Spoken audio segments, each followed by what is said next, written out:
In this very instant, high above us, 4 magnificent angels vigilantly stand guard across the expanse of the heavens.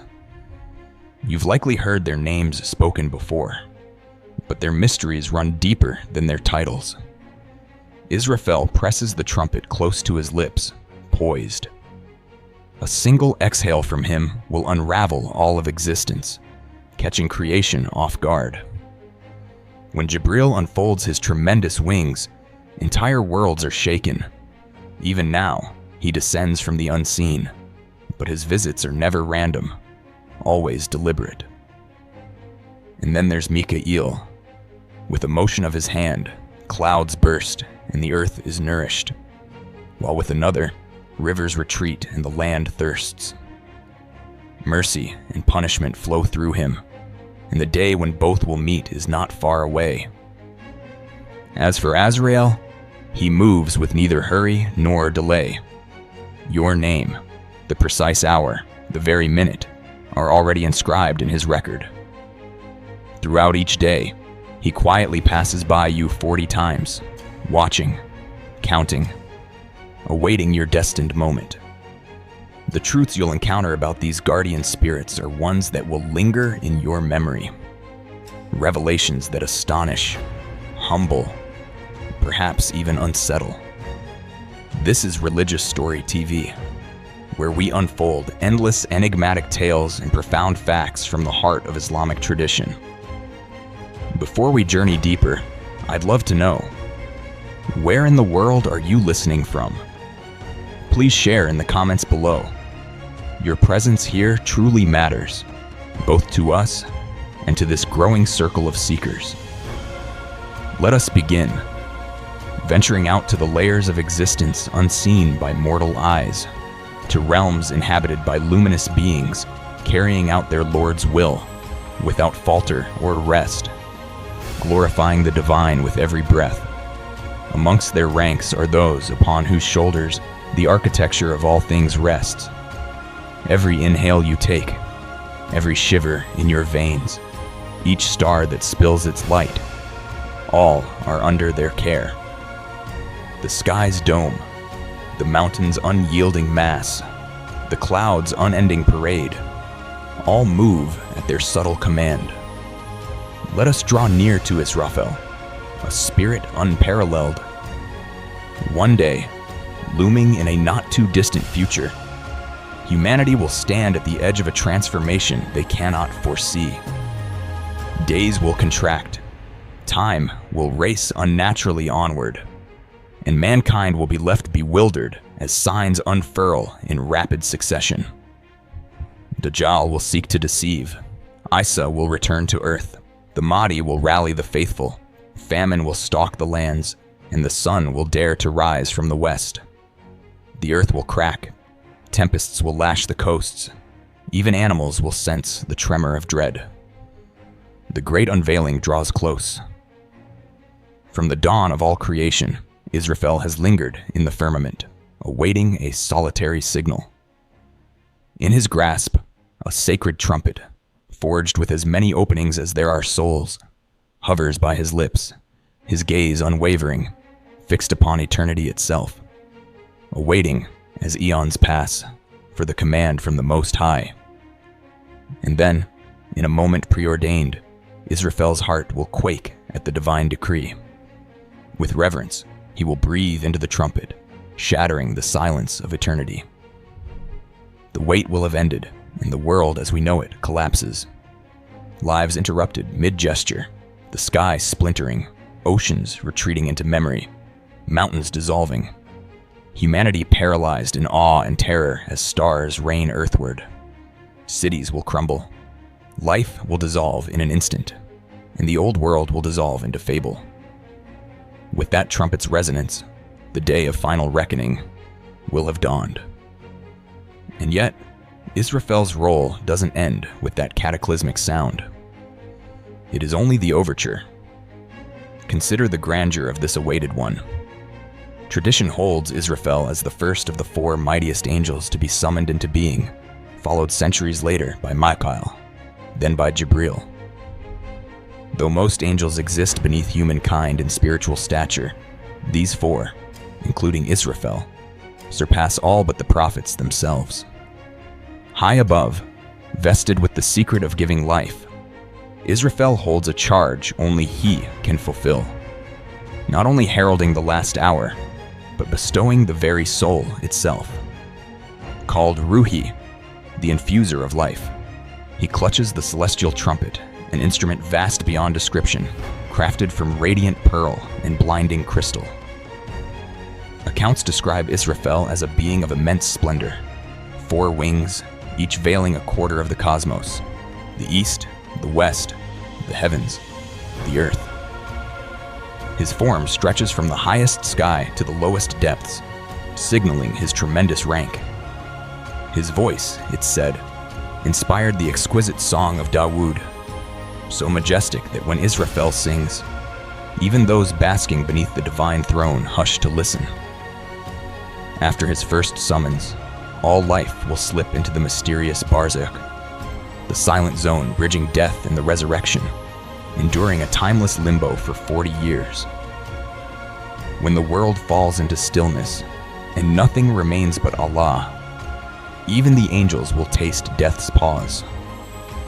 Yet Israfel will be revived by the Lord's will to sound the trumpet a second time, rousing bones and souls, calling everything that ever lived back to the stage of judgment. No other is granted this awe-inspiring duty. Every messenger, we are told, is granted 2 heavenly allies and 2 from humanity. My allies from the heavens are Jibril and Mikhail, said Prophet Muhammad, and from the earth, Abu Bakr and Umar. Perhaps you've wondered about the first encounter between the Prophet and Mikhail. It was on the mystical night of ascension. Guided by Jibril, the messenger rose through the layers of the heavens, arriving at the 6th tier, where he conversed first with Musa, then gazed upon the regal Mikhail, sitting on a majestic throne before a scale vast enough to weigh skies and earth alike. Greeting Mikhail, the prophet received a prayer in his honor, and learned that his followers would be granted blessings beyond other nations. Countless angels, under Mikhail's authority, greeted the prophet, proclaiming their dedication and prayers for him since before Adam was formed. Each drop of rain or flake of snow ever released was appointed its own unique angel, never to repeat their charge, an endless, unfathomable host at his command. The task is so vast, only Allah's creative power can encompass it. During this encounter, the prophet noticed something peculiar. Mikhail never smiled. Asking Jibril why, he learned, since the fires of hell were kindled, Mikhail's face has not known a smile. The compassion of this angel is profound. He grieves deeply for human wrongdoing or ingratitude. Mikhail's role doesn't end with tangible sustenance. He imparts spiritual bounty, knowledge, understanding, and faith. His closeness to the divine throne is unmatched.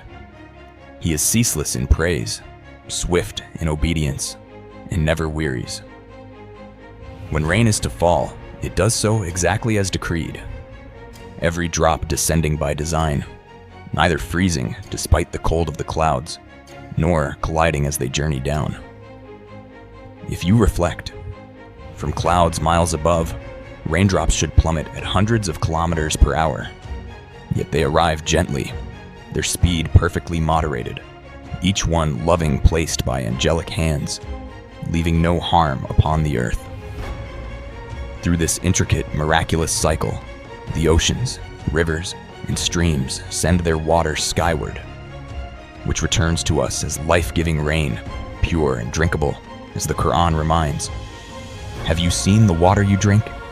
Is it you who sent it down from the clouds, or is it we who send it? In every moment, the hand of Mikhail sustains the world's delicate balance. Turning now to Jibril, himself crafted from pure light and known as the power of Allah. He is the chief among the four, entrusted with carrying revelation from the divine to prophets, overseeing the army of angels about the throne, and governing the forces of nature, winds, storms, even the destruction of nations. All wars and cosmic tremors occur under his supervision. His presence in battle infuses the faithful with resolve. At Badr, companions remarked on the marks left by angelic blows, unmistakable, searing as a brand. Jibril, leader and inspirer, is the bridge between heaven and earth. His form is both breathtaking and intimidating. Radiant countenance, hair dazzling as coral, wings adorned with emerald, saffron, and crystal, garments stitched from white pearls and rubies, and 600 wings, each spanning the distance of centuries. When he bathes in the river of light near the divine throne, tens of thousands of angels are born from the droplets that cascade from his feathers. Only Prophet Muhammad witnessed his true form. He educated Adam and Noah, saved Abraham from the flames, supported Moses against tyranny, and traversed the epics with every prophet. His bond with Muhammad was singular. During the first revelation in the cave, when the prophet was struck by awe and fear, Jibril calmed him. Recite. Manifesting in countless guises, human, celestial, or unseen, Jibril delivered revelation, interpreted its meanings, even instructed in rituals of worship. On the night of ascension, he led the prophet up to the boundary beyond which none may pass, saying, "From here, you journey alone. If I move beyond this limit, I would be consumed by fire." And so, the messenger entered the divine presence. Jibril's power, too, is legendary. He lifted Lut's people skyward, dashed them to ruin, filled Pharaoh's mouth with mud, denying him repentance. Though his era of conveying revelation is closed, Jibril still fulfills secret tasks among the hosts of heaven. As we enter the realm of Azrael, a solemn hush falls, for he is the taker of souls, the angel whose presence is both feared and deeply misunderstood. As the harvester of mortality, Azrael once voiced his own worry that humans would shun him for this task. But the Creator allayed his concern, promising to appoint countless veils of illness, tragedy, and circumstance, so that none would blame Azrael directly. When our time is at hand, he visits not as an adversary, but as one fulfilling a sacred trust, a gateway from this fleeting trial to true, abiding life. For the aged burdened by time, or the young enduring hardship, death, in fact, is a mercy, a reunion with beloved souls, a respite from the world's grip.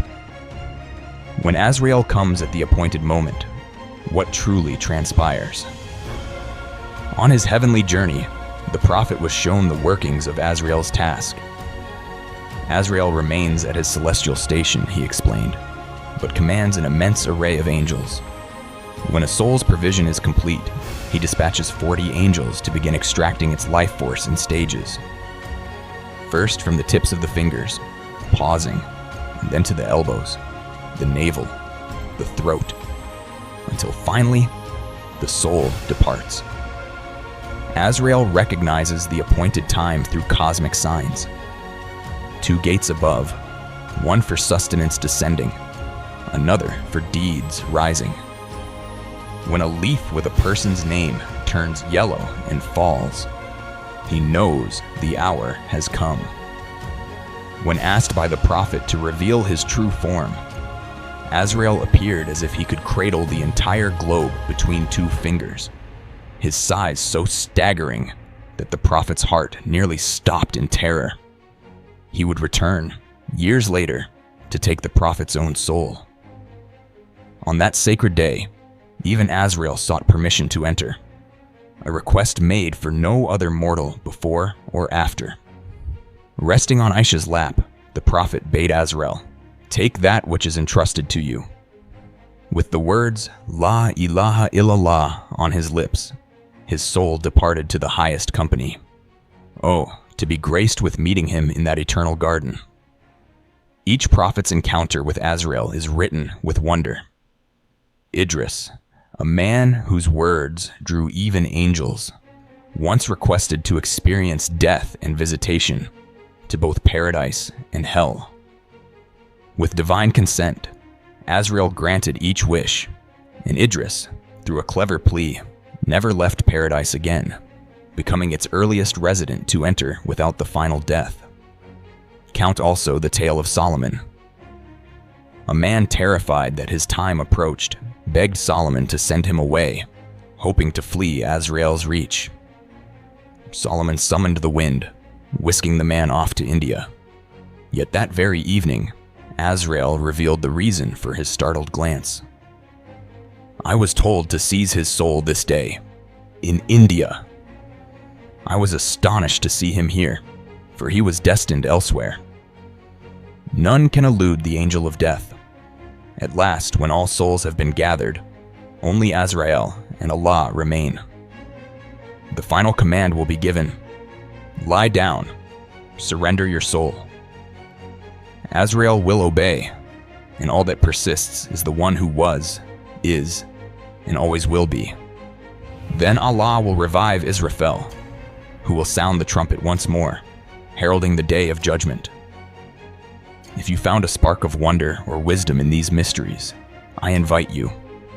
Join our journey by subscribing, leaving your own thoughts in the comments, and connecting with fellow travelers along this spiritual path. Your presence, your voice, gives life to this gathering. May peace,